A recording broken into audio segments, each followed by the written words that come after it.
Dito sa Papa Dudut Stories, ikaw ay hindi nag-iisa.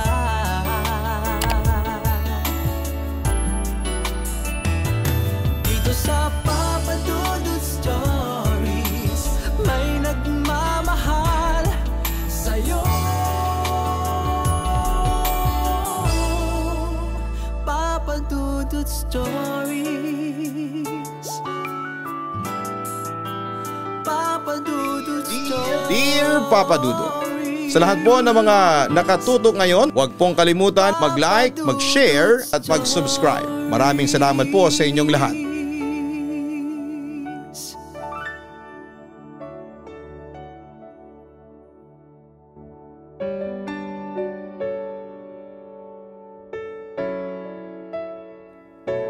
Kadalasan sa kagustuhan nating mabigyan ng magandang buhay ang ating mga mahal sa buhay ay nakikipagsapalaran ang ilan sa atin na dumayo sa ibang lugar. Bagaman at mapapalayo sa pamilya at makikisama sa ibang tao ay tinitiis ito ng karamihan upang matupad ang kanilang mga pangarap. Ngunit paano kung ang lugar na iyo palang tinutuluyan ay may tinatagong sikreto na nais lumabas mula sa kanyang pinagkukublihan? Dear Papa Dudut, isa po ko sa mga masugid na tagapakinig ninyo noon pa man. Ito na ang aking libangan habang abala sa aking paghahanap buhay bilang isang may-ari ng maliit na sari-sari store dito sa may Marikina. Itago nyo na lamang po ako sa pangalang Sky. Madalas ko pong kasama ang aking pamilya sa pakikinig sa inyong programa. At maging sila ay hook na rin po sa inyong mga istorya. Papa Dudut, madalas nga nila akong tanungin kung totoo daw ba talaga ang mga kwentong pinapadala sa inyo. Ang lagi ko naman pong sagot ay posibleng totoo ito. Bakit ko po nasabi yon? Dahil maging ako ay nakaranas din ng mga kakaibang pangyayari na maaaring hindi maipaliwanag o maintindihan ng iba. Gayunpaman ay naisipan ko ba din po itong ibahagi sa inyo dahil nais ko din pong mailabas ang kwentong matagal ko nang nililihim maging sa aking pamilya. Dati po akong overseas Filipino worker sa loob ng 6 na taon bago nagpasyang manatili na lamang dito sa Pilipinas at makapagnegosyo. Sa bansang Japan ako noon nagtatrabaho bilang factory worker. Sobrang mahirap na malayo sa aking pamilya pero kailangan kong gawin upang mabigyan ng magandang kinabukasan ng aking mga anak. Ang isiping iyon na lamang ang aking sandigan upang maitawid ko. Ang mga panahong naiiyak na lamang ako sa isang tabi dahil gusto ko silang makasama. Habang nasa Japan ako, ay nanunuluyan ako sa isang apartment. Pinili kong mag-rent ng sarili kong apartment para naman may privacy din po ako kapag nakakausap ko ang aking pamilya. Maswerte ako na nakahanap ako noon ng lugar na malapit lamang sa aking pinagtatrabahuhan at mura pa ang renta. Maganda pa ito dahil hindi siya yung normal na mga apartment na parang kwarto lamang. Literal na bahay itong aking nakuha. Medyo too good to be true kumbaga. Pero hindi ko na masyadong inisip ito. Ang mahalaga ay may matutuluyan ako na maayos at komportableng bahay. Naging maayos naman ang mga unang araw ng pananatili ko doon sa aking narentahan. Bukod sa tila masangsang na amoy na marahil ay dahil luma na, ay wala namang kakaiba rito. Pero katakataka lang na kapag may nakakasalubong ako na mga kapitbahay ko doon ay parang ibang tingin nila sa akin. Hindi naman yung masamang way, parang nag-aalala lang sila. Ipinagpapalagay ko ang mga ganong gestures nila bilang pagkaawa sa akin dahil alam naman nila kung gaano kahirap ang malayo sa pamilya. Katulad kasi nating mga Pilipino ay may pagka-family oriented din ang mga Hapon. Kaya naman Papa Dudut, ang iba sa kanila ay nakikisimpatya sa mga OFW na nagtatrabaho sa kanilang bansa. Ngunit habang nagtatagal ay napapansin ko ang pag-iwas nila sa lugar na tinutuluyan ko. Para bang may kinakatakutan sila dito na hindi ko maintindihan. Yes, creepy siya in a way dahil medyo luma na din ang itsura ng apartment na yon. Sa labas ay malinis itong tignan ngunit mahahalata ang kalumaan ng ilang mga bahagi nito. Ang loob naman ay may hallway na maiksi lang bago makarating sa pinakasala. Sa may bandang kanan nito ay naroroon ang kwarto. Malaki ang silid na yon para sa katulad ko na nag-iisa lamang na nakatira dito. Meron din po itong attic sa ibabaw pero hindi ko naman ginagamit o binubuksan. Medyo doon kasi nanggagaling ang malansang amoy, marahil ay nabasa yun o kung ano kaya naman naiwan doon ang tila masangsang na amoy. Luma na rin ang mga wallpapers na nakakabit dito kaya naman naisip ko na kapag nagkaroon ako ng oras ay aayusin ko at papalitan ko ito ng bago. Medyo madilim sa loob since ang ilaw ay yung bulb light. Nagpaalam na rin naman ako noon sa may-ari na bala ko na itong palitan ng mas maliwanag na fluorescent light. Wala naman daw itong problema sa may-ari basta ang bilin lamang niya ay ingatan ko ang mga gamit na naiwan doon. May mga pagkakataon na parang gumagawa na ng sariling ingay ang lugar tulad ng langit-ngit mula sa attic. Di kaya naman ay sa may hallway. Kahoy kasi ang sahig dito. Para sa akin na lumaking nakatira sa isang lumang bahay ay normal naman na mga ganong mga ingay. Sa mga kagaya nitong tinutuluyan ko na parang napaglumaan na ng panahon. Kaya naman wala lang sa akin ang ganong mga kakaibang ingay. Dahil nga masyado rin akong pagod sa aking trabaho ay madalas pagdating sa aking tinutuluyan ay nakakatulog na agad ako. Matapos makapaglinis ng sarili. Ako po yung tipo ng tao na tulog mantika kapag pagod. Kaya naman hindi ko na napapansin ang mga nasa paligid ko. Pero isang gabi ay hindi ko maintindihan ang aking sarili, Papa Dudut. Kung bakit pakiramdam ko habang nakapikit ako ay para bang may nagmamasid sa akin mula sa kung saan sa kwarto. Kaya naman kahit pagod na pagod ako at gusto ko na talagang matulog ay hindi ko magawa, Papa Dudut. Muli kong idinilat ang aking mga mata noon at pasimpleng pinaglakbay ito sa aking silid. Wala naman ako nakitang kakaiba sa aking paligid. Para naman ma-relax ako at hindi na makapag-isip-isip pa ng kung ano-anong bagay ay napagpasyahan kong buksan ang aking radyo upang makinig ng mga musika. Nagbunga naman ito dahil naramdaman ko ang sarili ko na unti-unti nang nahihila ng antok. Hindi ko na namalayan ang aking nasa paligid ng mga oras na yon. Marahil ay wala pa atang 2 oras akong nakakatulog nang bigla akong maalimpungatan dahil sa biglang paggawa ng matinis na ingay ng aking radyo. Alam niyo yung tunog na nagfi-feedback na mikropono? Ganon ang naging tunog niya. Kaya naman nagulat talaga ako. Papatayin ko na sana ito nang walang ano-ano may nagsalita mula rito. Boses, babae yon. Nung una ay mahina ang pagkakabanggit ng mga salita kaya naman kailangan ko pang ilapit ang aking tenga dito para maintindihan ang mga salitang lumalabas sa radyo. Nang muli itong magsalita ay sinabi nito na umalis ka na, tumakbo ka na, malapit na siya. Sa wikang Nihongo.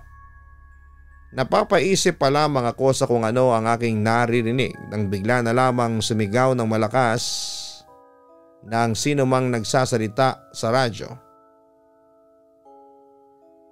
Nabitawan ko ang pagkakahawa ko sa bagay na yon habang tinatakpan ang aking tenga dahil sa sobrang sakit ng tunog na inilabas nito. Mga kulang-kulang 1 minuto din siguro bago tuluyang tumigil at mamatay ng mag-isang radyo. Ako naman ay natulala lamang sa naging pangyayari. Hindi ko maintindihan ang mga naganap. Glitch ba yon ng istasyon na aking pinakikinggan? Pero parang masyadong makatotohanan ng boses na yon na akala mo'y hindi nang galing sa aparatong aking gamit kundi sa tabi ko lamang. Ilang oras din akong nanatiling gising ng gabing yon dahil natatakot ako na baka kapag ipinikit ko ang aking mga mata ay may kung ano na namang kakaibang kaganapan ang mangyari.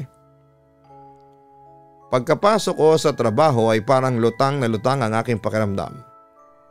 Bukod kasi sa antok na antok pa ako ay hindi rin mawala sa aking isipan ang boses na yon. Napansin naman ng aking kasamahan ang aking kalagayan. Kaya naman tinanong agad ako nito kung ayos lang ba ako. Naninibago daw kasi siya sa aking ikinikilos na para bang ang laki ng problema ko. Di ko tuloy maiwasan na ikwento sa kanya ang mga nangyari sa akin. Tinanong naman niya kung saan daw ba ako lumipat. Nang banggitin ko sa kanya ang lokasyon ng aking tinutuluyang bahay ay parang natakot ito. Ayon sa kanya ay marami daw usap-usapan sa lugar na yon na mayroong kakaibang nilalang na nakatira sa aking naupahang bahay. Minsan daw ay may mga nakikitang anino ng isang babae sa loob ng bahay na yon tuwing gabi. At may pagkakataon din daw na nakasilip ito doon sa bahay. Ay na rin sa mga sinasabi ng mga residente sa lokasyong ito. Nagmumulto daw ito dahil nasawi siya sa mismong loob ng bahay kaya naman doon din kumapit ang kanyang kaluluwa. Nang mabili ng may-ari ngayon ng bahay ang property na yon ay hindi daw ito nakatagal dahil sa dami ng kababalaghan na nararanasan ito tulad ng mga tila bumubulong na boses at mga kakaibang ingay na mula sa attic. Nang matapos magkwento ng aking kasama, ay parang doon ko lamang nabigyan ng pansin ang mga madalas na ingay na aking naririnig sa loob ng bahay na yon. Ang akala ko na simpleng ingay na mula sa kalumaan nito ay may pinapahiwatig na pala sa akin, Papa Dudut. Hindi ko tuloy alam kung kaya kong bumalik doon o magpapalipas muna ako ng gabi sa ibang lugar. Pero mabait ang kasamahan ko kaya nagpresenta siya na samahan ako. Sabi niya sa akin ay usap-usapan lang naman daw yon. Alam naman daw namin sa bansang Japan ay marami talagang mga istorya na ganito. At karamihan daw ay hindi naman totoo. Baka naman daw isa lamang ito sa mga yon. At ang mga naranasan ko ay simpleng pagkakamali lamang doon sa istasyon na aking pinakikinggan. Medyo napanatag naman ang aking kalooban. Kung talaga ngang hindi totoo yon ay walang mangyayari na kakaiba sa amin ang aking kasamahan. Pagkatapos ng aming trabaho ay dumaan muna kami sa dorm nila para kumuha siya ng kanyang magagamit na gamit para sa pananatili sa aking apartment. Dumiretso naman agad kami matapos niyang makuha ang kanyang mga kailangan. Pagkarating namin ay parang nag-alangan ng aking kasamahan dahil sabi ko nga ay medyo creepy naman kasi talaga na tignan ang aking tinutuluyan. Ilang saglit pa marahil ay nakompose na niya ang kanyang sarili at nagaya na itong pumasok. Nang mapalagay na siya ay nagbibiro pa sa akin ang aking kasamahan na baka may bigla daw lumitaw doon na kung ano. Natatawa lang naman ako dahil so far naman ay yung insidente sa radyo pa lamang ang naranasan ko dito at wala namang iba. Bago matulog ay masaya kaming nagkwentuhan ng tungkol sa aming buhay sa Pinas. Tulad ko ay nakikipagsapalaran din siya dito sa Japan upang mabigyan ng magandang kinabukasan ng kanyang pamilya. Wala siyang asawa or anak pero sa kanya umaasa ang kanyang mga kapatid at magulang. Minsan daw ay nakakapagod na rin pero parang hindi naman kami pwedeng tumigil dahil kawawa ang aming pamilya kapag ginawa namin yon nang wala kaming ipon. Hanggang sa makatulog kami ay ganon lamang ang aming usapan. Sa buong magdamag na yon ay wala namang kaming naranasan na kahit na anong kababalaghan. Kaya naman nawala na ang lahat ng aking pangamba dahil maaaring nagkataon nga lamang ang lahat ng nangyari sa akin noong isang gabi. Bumalik naman na sa dati ang aking mood at nawala din ang aking takot na matulog mag-isa sa bahay na yon. Tulad ng dati nagpatuloy lamang ako sa kung ano ang mga dapat kong gawin at asikasuhin. Ilang linggo din ata ang lumipas ay walang nangyaring kahit na ano sa apartment na aking tinutuluyan. Halos mawala na nga din ang isipin ko sa lahat ng mga nangyari at naayos ko na rin ang mga dapat ayusin doon. Medyo naging at ease na rin ang aking pakiramdam dahil umaliwalas na ang dating madilim at lumang tinitirhan ko. Ang hindi ko na lang talaga na-check ay ang attic sa may kwarto. Parang ayaw ko kasing silipin ang lugar na yon kaya naman hinayaan ko na lamang siya. Dahil nga maayos na ang lahat at wala na akong kakaibang experience ay inakala ko na wala na talagang mangyayari na anumang katatakutan sa akin. Kaya naman hindi ko inaasahan na habang kausap ko ang aking pamilya noong rest day ko ay may mangyayari palang hindi inaasahang bagay. Usually talaga kapag rest day ko ay inilalaan ko ito papadudot upang tumawag o mag-video call sa aking mga mahal sa buhay. Kasalukuyan akong nasa kwarto at kausap ang aking bunsong anak nang makaramdam ako ng pangangailangan na magbanyo. Nagpaalam ako sa aking anak at iniwan sa kama ang aking cellphone. Kita sa pwesto nito ang attic sa ibabaw ng aking tulugan.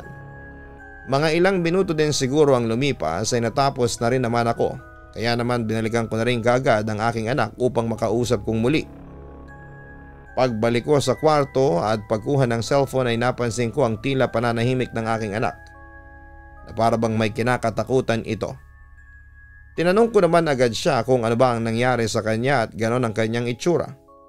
Parang alangan pa nga siyang magsalita pero kalaunan ay nagkwento na ito. Pagkalis ko daw papunta sa comfort room ay hinihintay niya ako. Nalingat lang daw siya saglit dahil mukhang matagal pa naman daw ako, ngunit pagbalik daw niya ng kanyang tingin sa aming pag-uusap ay napansin niya ang mahahaba at mapuputlang kamay na nakalitaw sa may bukas na attic na kanina lamang daw ay sarado. Imposible naman daw na hangin ang magbukas noon dahil nakita niyang sarado ang bintana sa aking kwarto kaya walang papasok na hangin dito. Di ko tuloy na iwasang mapatingin sa attic. Sarado naman ito, taliwas sa sinasabi ng aking anak na bukas ito. Sinabihan ko na lamang siya na baka naman akala lamang niya ay bumukas ito dahil may kaunting siwang doon. Pero mas kinabigla ko ang mga sumunod na salitang binitawan niya. Hindi yun basta siwang dahil may sumilip na babaeng Hapon sa taas niyan. Mabilis lang daw ito at nawala din kaagad na barabang nagtago din bigla. Gumapang talaga ang kilabot sa aking katawan. Nang marinig ko yon, napalabas tuloy ako sa kwarto at lumipat na lamang ng pwesto. Tinanong kong muli ang aking anak kung ano pa ang mga kanyang nakita. Ang sabi lang niya ay sumilip lamang ito. At pagkatapos nito ay wala na rin siyang nakita dahil inalis na niya ang paningin dito. Natakot daw kasi siya na baka sa mismong screen na ito magpakita. Ito naman ang nagtanong sa akin kung sino daw ba yon at bakit ito nandun sa attic. Hindi naman ako makasagot dahil hindi ko naman kilala kung sino ang kanyang tinutukoy. Sinabihan ko na lamang siya na huwag nang masyadong isipin yon. Bagaman kita ko ang pag-aalinlangan sa aking anak ay sumang-ayon naman ito sa akin, nakalimutan na lamang ang kanyang nakita. Matapos naming mag-usap ay napaisip din tuloy ako sa kanyang nasaksihan. Muli akong bumalik sa kwarto at pansamantalang tinignan ng atik. Pagkalipas ng ilang saglit ay napagpasyahan kong silipin na ito. Baka mamaya kasi ay may naninirahan ditong ibang tao at yon ang nakita ng aking anak. Kumuha ako ng panungkit upang buksan ang atik at may sarili naman itong hagdanan. Nahihilahin na lamang kapag gustong umakyat sa parte na yon ng bahay. Dala-dala ang flashlight. Ng aking phone ay umakyat ako noon upang mailawan ito. Nang makarating na ako sa itaas ay inilawan ko ang paligid nito.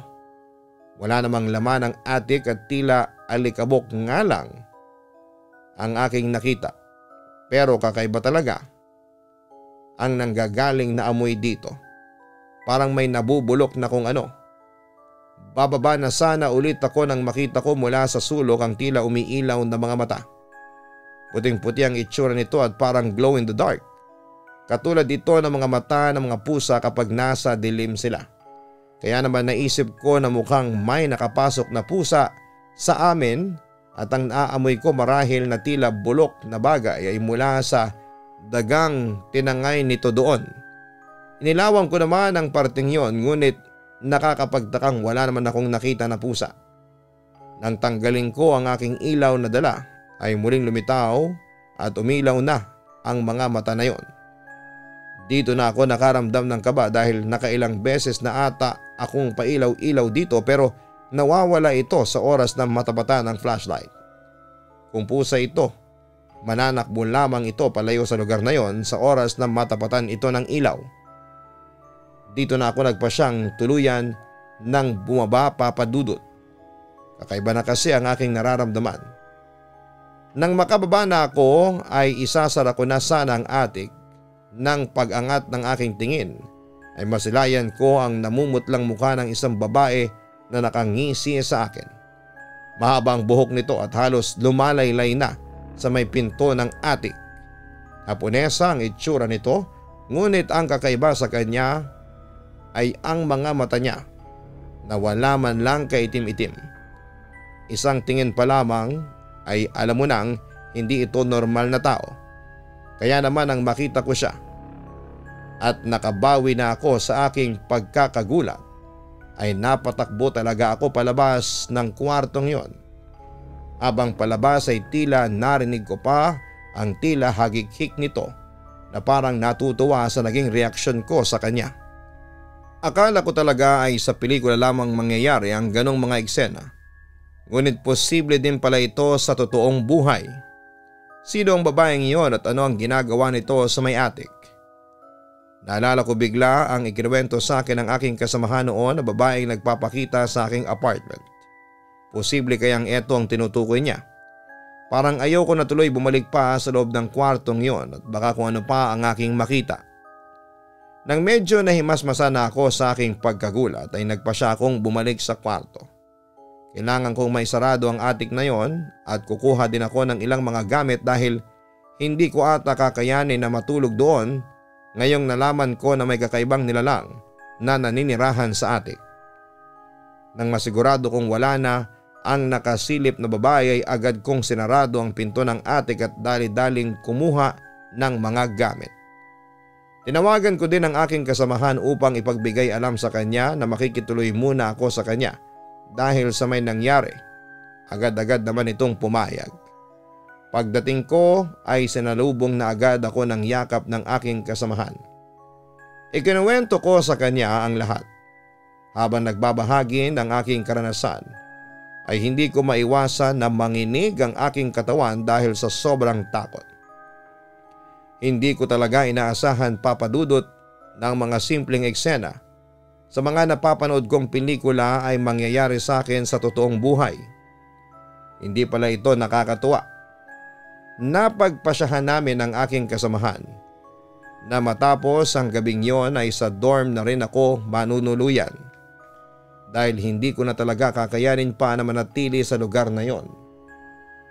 Kaya naman pala mura ang parenta dito ay may ganong mga eksena pala na maaaring maranasan, Papa Dudut. Kinabukasan ay maaga kaming nagtungo ng aking kasamahan doon. Pagkapasok namin ay tahimik ang paligid. Walang kahit na anong ingay na maririnig. Parehas kaming kabado dahil hindi namin alam kung kailan magpapakita ang babaeng yon na gumagambala sa akin. Nang makarating ako sa kwarto ay agad-agad akong nag-impake ng gamit. Ang kasamahan ko naman, Papa Dudut, ay nasa sala at doon naman nagliligpit ng ibang mga gamit.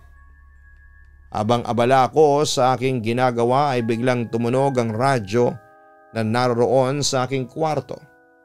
Static lamang ito at mahina nung una. Nakikiramdam lang din naman ako kung ano ang mangyayari. Maya-maya pa'y lumakas ang tunog nito at maririnig sa likod ng static sound ang tila iyak ng isang babae. May sinasabi itong salitang Hapon na hindi ko naman marinig dahil natatabunan ng tunog ng static ang boses nito. Ayoko namang maghintay sa mga susunod na pangyayari kaya naman lumapit agad ako sa radyo para patayin sana ito.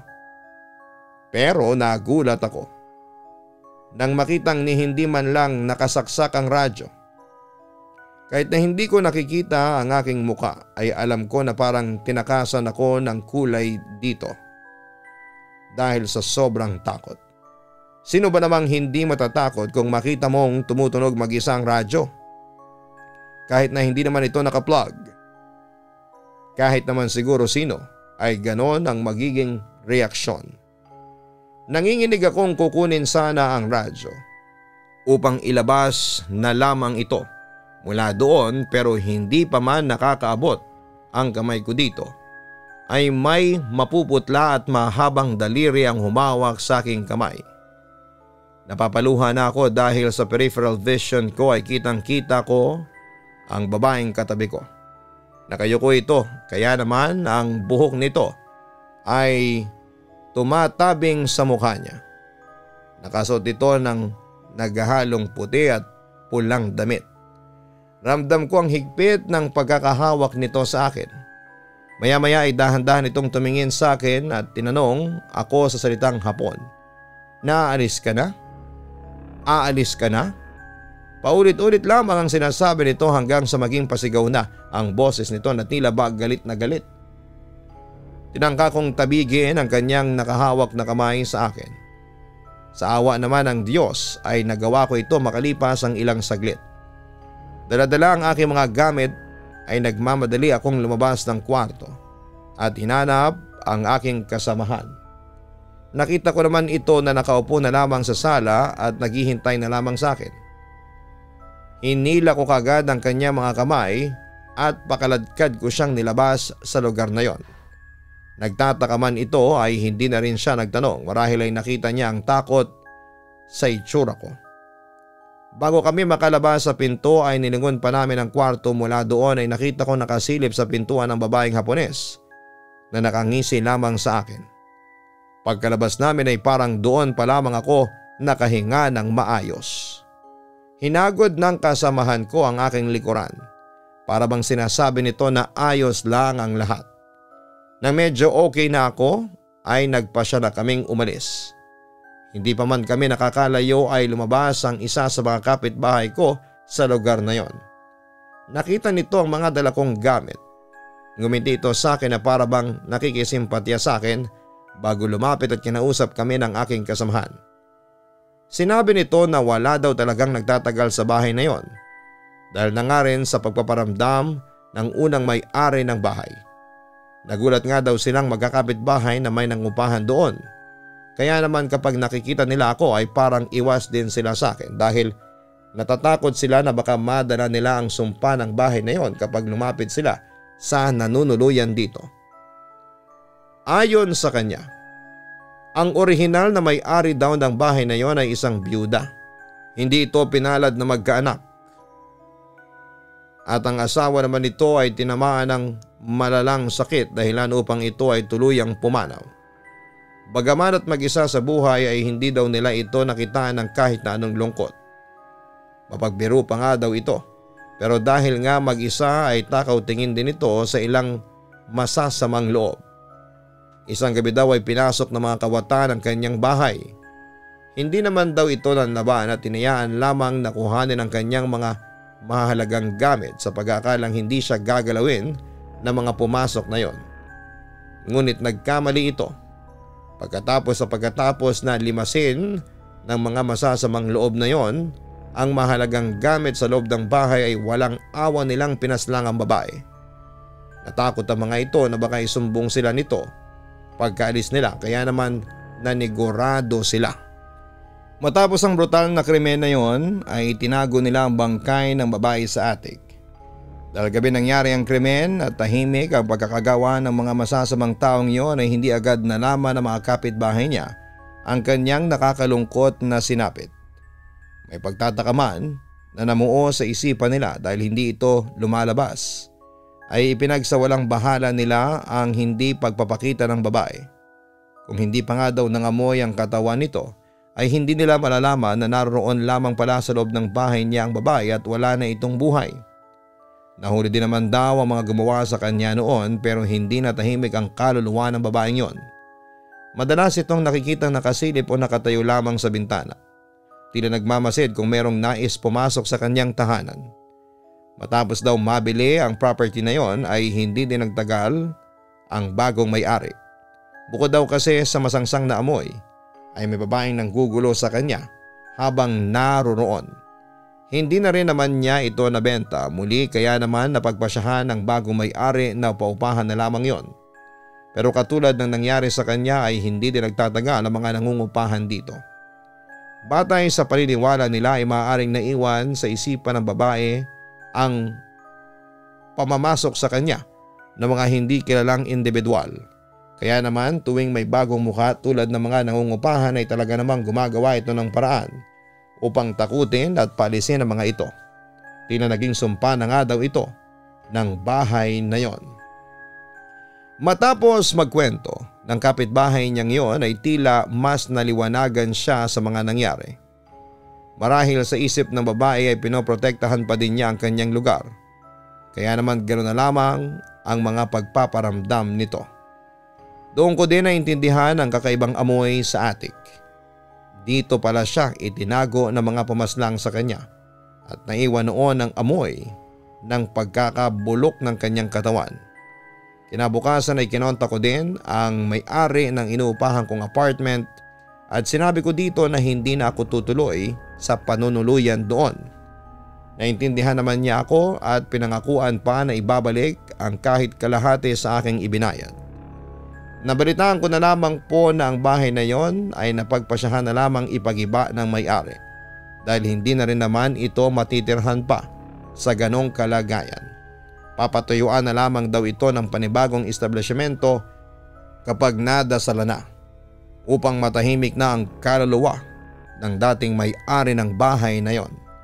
Ako naman ay nanatili na lamang muna sa dorm at nang nakahanap muli ng panibagong matutuluyan ay saka ako umalis doon.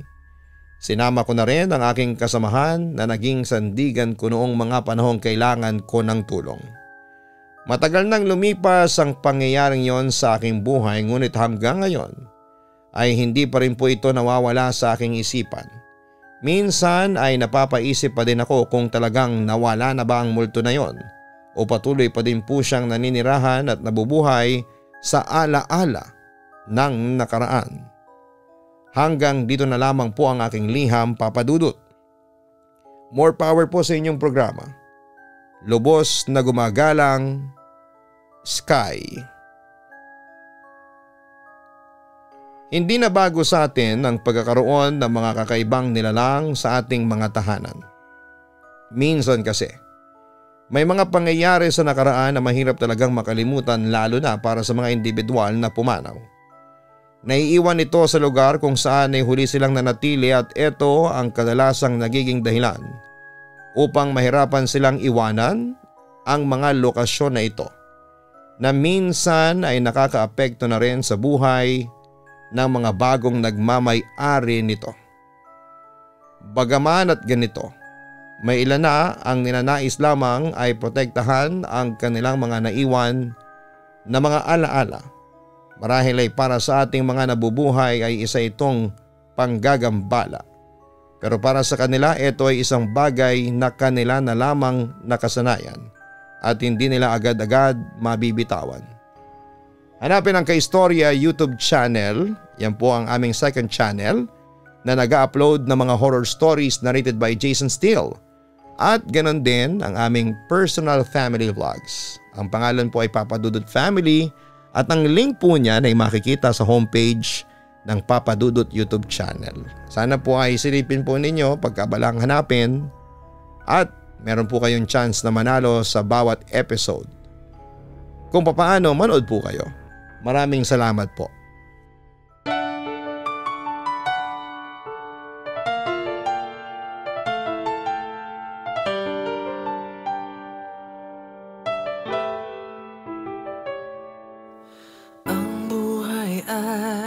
mahiwaga, laging may lungkot at saya. Sa Papa Dudut Stories, laging may karamay ka.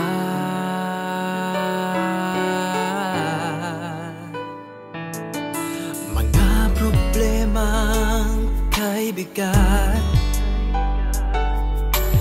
dito ay pakikinggan ka. Sa Papa Dudut Stories, kami ay iyong kasama. Dito sa Papa Dudut Stories, ikaw ay hindi nag-iisa.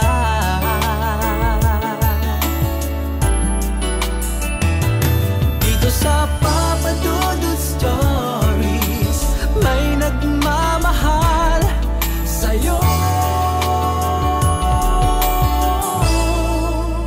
Papa Dudut Stories, Papa Dudut Stories,